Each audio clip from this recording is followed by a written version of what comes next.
Fernando Bojosa had to settle for second. Alex Longarella, a third podium in the row, but his victory wait goes on. Ignacio Galan then. He had fallen off that top 6 group, but he finishes 5th after that incident between Carlos Cano, Jaroslav Karpushin, his brilliant ride. Behind them on row 7, Da Costa, Osorio and Almeida. Row 8, Ramadipa, Tessini and Pons. And row 9, Borelli, Rostagni and Matsudaira.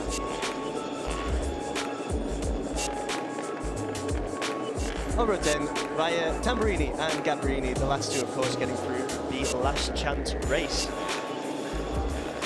The Junior GP category, and we'll mention it once or twice, I'm sure, during the European Talent Cup race, but it is very, very hot out here. Tire degradation will certainly come into play. It's 35+ degrees now, I think, so yeah, it's going to be a tough outing for these riders, particularly in those leathers under the helmet. If they're getting bunched up or participating in the European Talent Cup. So let's see what their racecraft is like in these scorching conditions. Very different to what we experienced in Estoril last time out. You're looking at 33 degrees air temperature, so track temperature in race 2 on 25, tied with Carlos Cano. Cano winning race 2, but crashing out of race 1.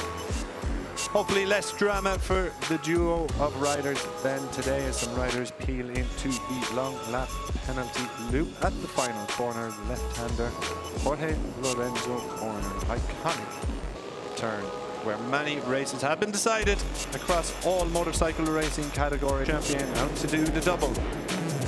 It's almost go time then here in race 1 for the European Talent Cup. 14 laps await us. Go!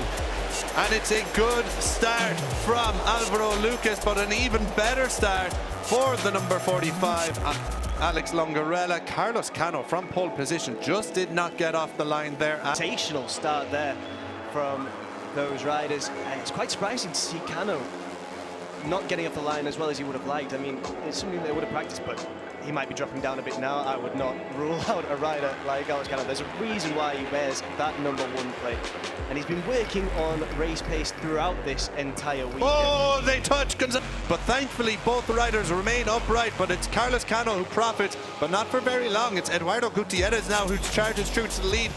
Oh, we've lost Anton Nativi, I think, Evan Boxberger, excuse me, who is out of the race early on. Is he going to rejoin? He'll rejoin at the end, but wow. Eduardo Gutierrez then out in front. Cano has been relegated to 3rd. Fernando Perez was going to get the better of Cano there, but Cano showing his brilliance. As we go around then for the first lap, it's Jorge Lorenzo corner through to the start finish line. And leading the first lap is Fernando Bojosa over the line, over Edu Gutierrez. Stay upright there. He's still in the lead here. His teammate, though, Gutierrez, having a little look up the inside as he got the tighter line. No, that's still good from Bojosa to hold on. Gonzalo Perez, though, that is going wide. Carlos Cano looking to profit through the middle, but I have to say, that was a scary incident between both Bojosa and Perez, and Bojosa did run Gutierrez a couple of occasions try and threaten a move past the race 1 winner from Estoril. Carlos Cano in 3rd position, but it is Gonzalo Perez who is charging hard. This, I have to say, we mentioned Travis Borg. We thought was going to have an aggressive start, but Borg is that bike. So race 1 over, not day over for Boxberger. Now, down the front straight we go. It's Bojosa who led over the line, and Alvaro Lucas getting up the inside of Gonzalo Perez there. Very close, you would have to say. Gutierrez, Cano holds into 3rd position. Gonzalo Perez, we've seen him make a couple moves already on Cano, and here comes another one. He takes P3 out off the hands of Cano. Then it is Alex Longarella who had that dream start on lap 1, but he's fallen off the pace somewhat of the leaders. It's very much a racing incident, but it was Bojosa who went into the back of Perez that time around. But twice they've collided already across the opening 3 laps, Connor, and they're still running here in podium contention, in victory contention. The European Talent Cup, it's hot. Joy here, but Bojosa's doing incredibly well to maintain this pace in this heat for the time being, but this leading group is going to be making it so difficult for him. Now we just have confirmation of a new best race lap for Karpushin, 1:48.6. That's an absolutely sensational speed.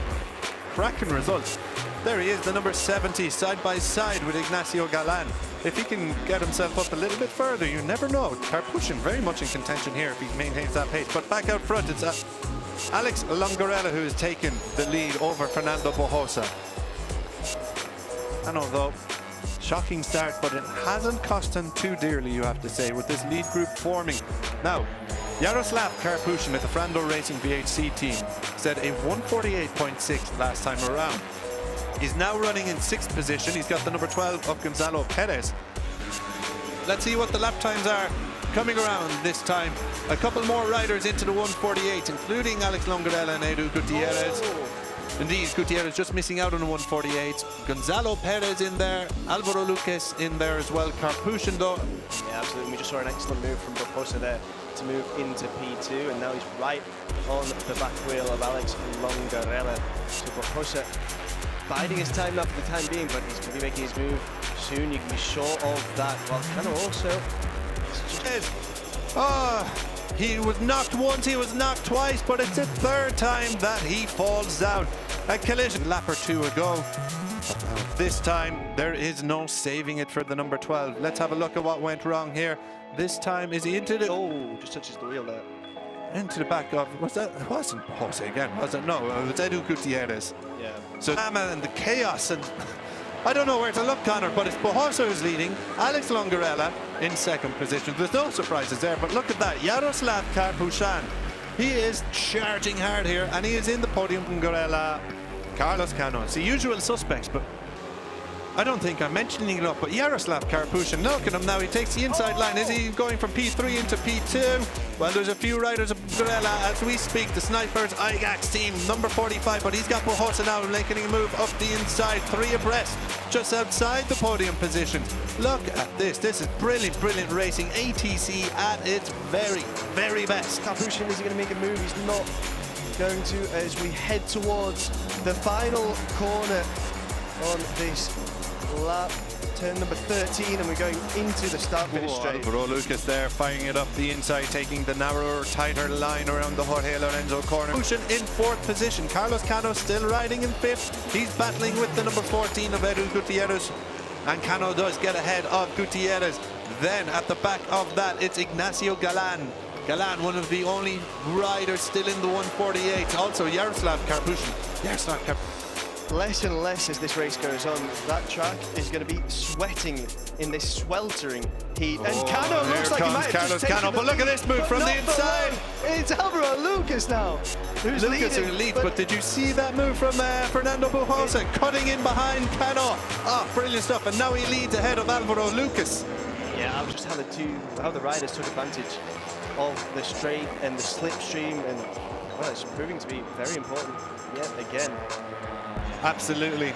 Getting into the slipstream here can be pivotal. It's not quite as long, the straight here. Lead. No, we're not. We're going to see Yaroslav Karpushin relegate Bojosa to 3rd position. Karpushin showing some incredible pace here.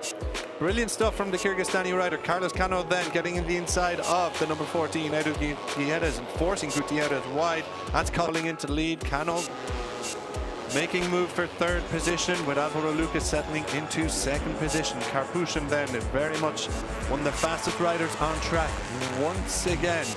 Karpushin, a 149.6, so it's a little bit slower than we had been going, but there's a lot more chopping and changing. Yeah, it's Bojosa now who's leading from... haven't they? Just going in, Danny Pedrosa corner there, I think. Or indeed, it's the turn 5, but yeah, unfortunate then. Cantos starting pretty high up on the grid on 3rd row, so disappointment for him as it is for the rider, the number 46, Alvaro Lucas. Oh, he's a bit of a bobble there coming around turn 1, wasn't there? Well, he's battling for the lead, but he's dropped down again. He's shaking there a little bit. So Alvaro Lucas very much in the fight here, but not his best moment in this race. Back out front, it's Fernando Bojosa over Alex. We see he's going to chop and change once again here in the chasing pack behind them. Yeah, but out front it remains Longarella over Bojosa with Carlos Cano. Yeah, absolutely. I mean, what a race so far. This has been absolutely incredible. And I was just saying there, Chris, the positioning going into turn 6 seems to be so important. Aiming up the rankings here, and with a rider of his caliber, you know that he knows what he's doing and he's just waiting for his moment. For the time being, he's still got Pungkas and Longarella to deal with. Yeah, absolutely. So we're about to clock off another lap. Around Jorge Lorenzo corner we go once again. And after still running in fourth position, Jaroslav Karpushin. Fernando Bojosa.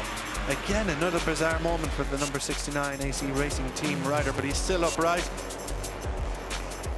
So it's cost him a couple of positions. But here we look at the group behind, which Rodriguez out of the season. He's going to fall to the back of this group.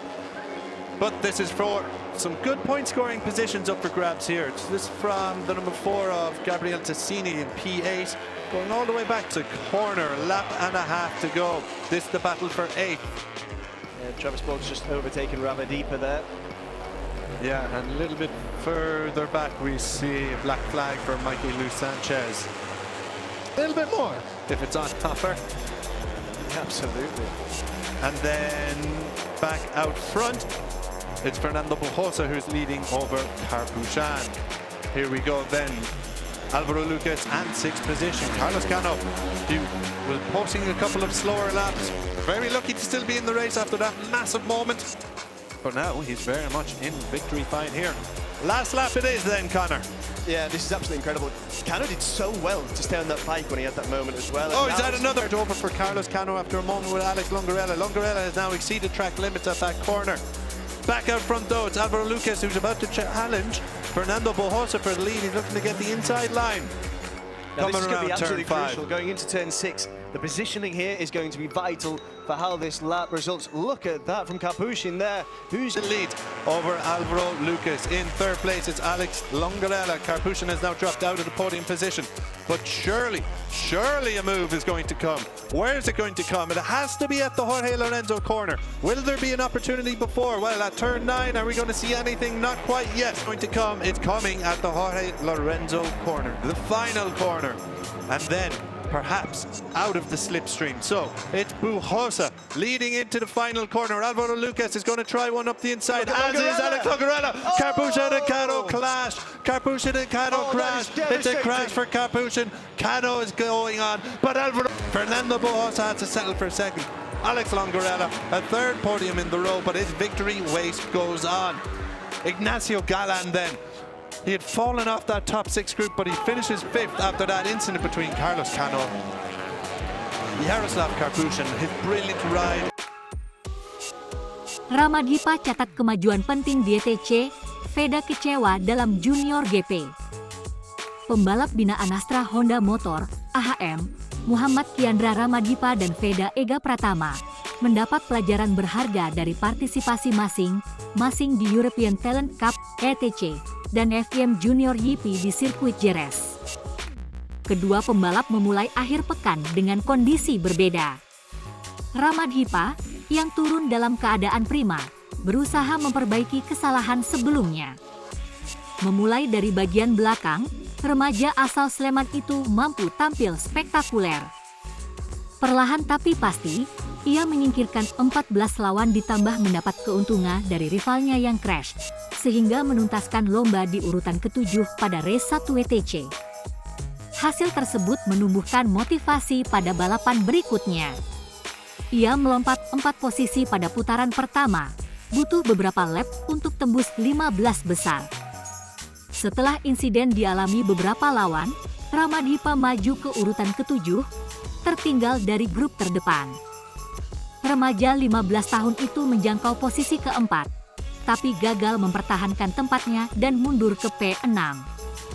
Kedua rapor tersebut membawanya ke peringkat kelima klasemen dengan 35 poin. Saya merasa sangat nyaman hari ini. Pada balapan pertama, saya start dengan baik dan mencoba melewati lawan satu persatu, serta tetap menjaga kecepatan. Hal yang tidak mudah, namun pada lap pamungkas, saya melakukan slipstream dan finish posisi ke-7, ungkapnya, dikutip dari Lamastra Honda. Pada balapan kedua, saya start lebih baik. Tapi, ada insiden di depan lalu harus menghindar yang membuka jarak dengan pembalap di depan. Sayangnya, di akhir, saya kehilangan 2 posisi karena melakukan kesalahan. Kami menutup akhir pekan dengan bagus dan mencatat kemajuan penting di sini. Saya merasa percaya diri. Terima kasih dukungannya. Veda kehilangan kepercayaan diri. Veda Ega Pratama melangkah dalam F1 Junior GP dengan kondisi belum fit sepenuhnya dari operasi cedera kaki kanan. Ia seolah kembali ke periode adaptasi. Memulai dari grid ke-17, Veda sempat melewati 2 pembalap lain. Mempertimbangkan fisiknya, ia tidak ngoyo saat diserang bertubi-tubi dan finish urutan ke-21 pada race 1. Saat race 2, pembalap 9 itu bertekad menuliskan rapor lebih baik dari sebelumnya. Dalam putaran awal, ia melampaui 6 posisi dan berebut masuk ke grup kedua. Veda sempat menyentuh P14, tapi kembali tercecer dan mundur lagi 7 tangga. Ia merasa kecewa dengan hasil akhirnya. Namun, pembalap asal Gunung Kidul tersebut tak mau berlarut-larut. Hasil balapan hari ini bukan yang saya inginkan. Namun, saya tetap senang karena bisa tampil di sini, yang sebenarnya tidak mudah, karena saya baru cedera. Sempat terjatuh pada hari pertama membuat saya kehilangan kepercayaan diri dan setelah itu, sulit mendapatkan feeling kembali, ungkapnya.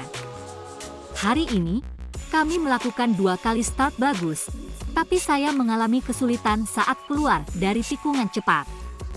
Kami harus tetap fokus dan membuat kemajuan pada putaran berikutnya di Magny-Cours, Prancis. General Manager Marketing Planning Analisis AHM, Andi Wijaya, mengapresiasi kerja keras 2 pembalap muda tersebut. Kegigihan pembalap kami dalam berjuang di F1 Junior GP World Championship tidak terlepas dari mentalitas kuat yang mereka miliki. Melalui semangat satu hati, kami terus mendukung mereka untuk terus tumbuh dan percaya diri dalam mencetak prestasi untuk bangsa di pentas balap internasional, jelasnya.